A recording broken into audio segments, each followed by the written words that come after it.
அன்பின் ஒளிபொருந்திய அன்பு.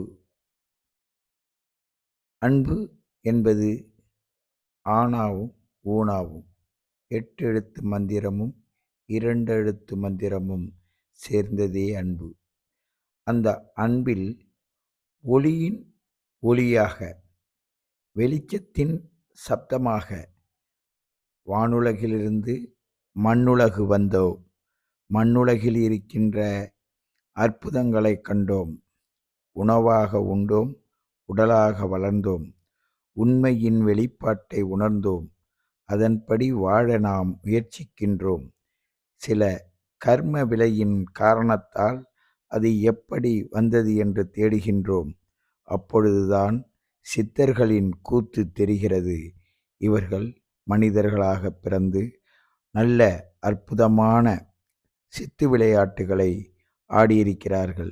எப்படி ஆடினார்கள் என்பதை மண்ணிலிருந்து வானிற்கு செல்கிறார்கள் தன்னுடைய சிந்தையின் மூலமாக. அந்த சிந்தையின் மூலமாக விண்ணில் வந்தபொழுது எப்படி வந்தோம் என்று சிந்திக்கிறார்கள். அதன்படி ஒரு வட்டத்தை தனக்குள் அமைத்து அந்த வட்டத்தில் வானமண்டலத்தை நினைத்து அதில் 27 நட்சத்திரங்களை அமைத்து 4 கால் பாய்ச்சலில் ஏன் செல்கிறாய் என்று கேட்கிறார்களே, அதற்கு 4 பாதங்களாக பிரித்து அதை 120 பாகையில் 9ஆக வகுத்து 3 பிரிவுகளாக பிரித்து அதன் மூலமாக தன்னுடைய வாழ்க்கையை அமைத்து வாழ்ந்திருந்த ஒளியின் ஒளியாக விளங்கிய சித்தர்களின் கூற்றை நாம் சிந்தையின் மூலமாக அறிவோம். சித்தயோகி பேரம்பலவாணனின் அற்புதமான இந்த படைப்பை நீங்களும் கண்டு உங்களுடைய சிந்தையில் ஏற்றி உங்களுடைய வாழ்க்கையின் ஆரம்பம், அந்த ஆரம்பமே உங்களுக்கு தொடர்ந்து செல்ல வேண்டும். முடிவு என்பது கிடையாது. கூடுவிட்டு கூடு பாயும் ஆற்றலை எப்படி புரிவது என்பதை தெரிந்து கொள்ள சப்ஸ்கிரைப் செய்து இதை தொடர்ந்து நிகழ்ச்சியை கண்டு வாருங்கள். உங்களுக்கு தேவையான அனைத்து அற்புதங்களும் தெரியும். நோய் நொடி இல்லாமல் சீரும் சிறப்புமாக காலங்களை வளர்த்து கொண்டே செல்வதற்கான அற்புதமான படைப்புதான் ஒளியின் ஒளி. இந்த சேனலை தொடர்ந்து பார்த்து வாருங்கள். உங்களுக்கு சிறந்த கருத்தானது கிடைக்கும். இங்கே பாருங்கள், ஒளியாக வந்தோம். நாம் உணவு உண்ட பிறகு ஒளியோடு வளர்கின்றோம். ஒளி என்ற வெளிச்சம், ஒளி என்ற சப்தம்.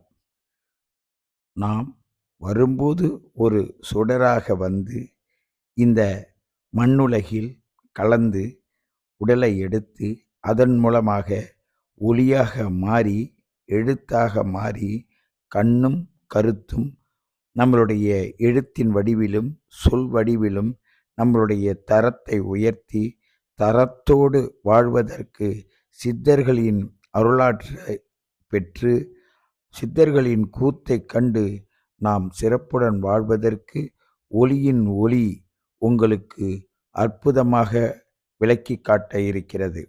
இதன் மூலமாக உங்களுடைய அற்புதமான பயணத்தை இதன் மூலம் செல்லுங்கள்.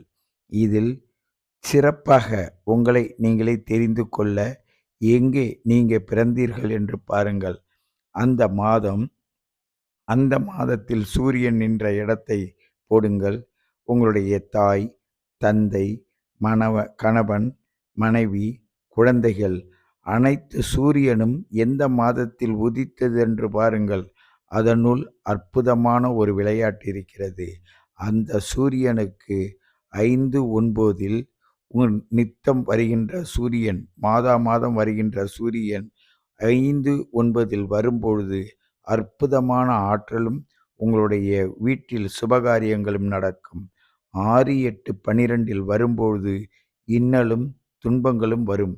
அப்பொழுது 6வது இடத்தில் வரும்போது எதிர்நீச்சல் போடலாம். 8வது இடத்தில் வரும்போது எப்படி அந்த எதிர்நீச்சலை பாதுகாப்பாக போடலாம் என்று தெரிந்து 12ஆம் இடத்தில் வரும்பொழுது அதை பக்குவம் அறிந்து நாம் உள்நாட்டிலும் வெளிநாட்டிலும் நீரிலும் நிலத்திலும் எப்படி வாழ்வது என்பதை உன்னதமான கூத்தை சித்தர்கள் காட்டியுள்ளார்கள். அதன்படி நாம் கண்டுணர்ந்து மெய்மறந்து வாழ்கின்ற ஒரு அற்புத விளையாட்டு இருக்கிறது. அதுதான் உதயத்திற்கு முன்னாக நாம் சொல்கின்ற அந்த பிரம்ம முகூர்த்த காலத்தில் அந்த சித்தர்களுடைய ஆரம்ப முனையை வைக்கிறார்கள். 12 மணி முதல் சுற்றில் பாருங்கள், பகல் பொழுது 12 மணி. 2வது சுற்றில் பாருங்கள், இரவு முடிந்து விடியற்காலை 6 மணிக்கு நம்மளுடைய கடிகாரத்தின் மூலமாக அந்த ஒலி சப்தத்தின் மூலமாக கண்டு நம்மை நாம் வியந்து நம் வாழ்க்கையில் செல்கிறோம் என்பதை மட்டும் நீங்கள் உணர்ந்தால் போதும். உங்கள் வாழ்க்கையின் அற்புத தரத்தை உணர்ந்து தாய் தந்தையருக்கு சீரும் சிறப்பும் தருவீர்கள்.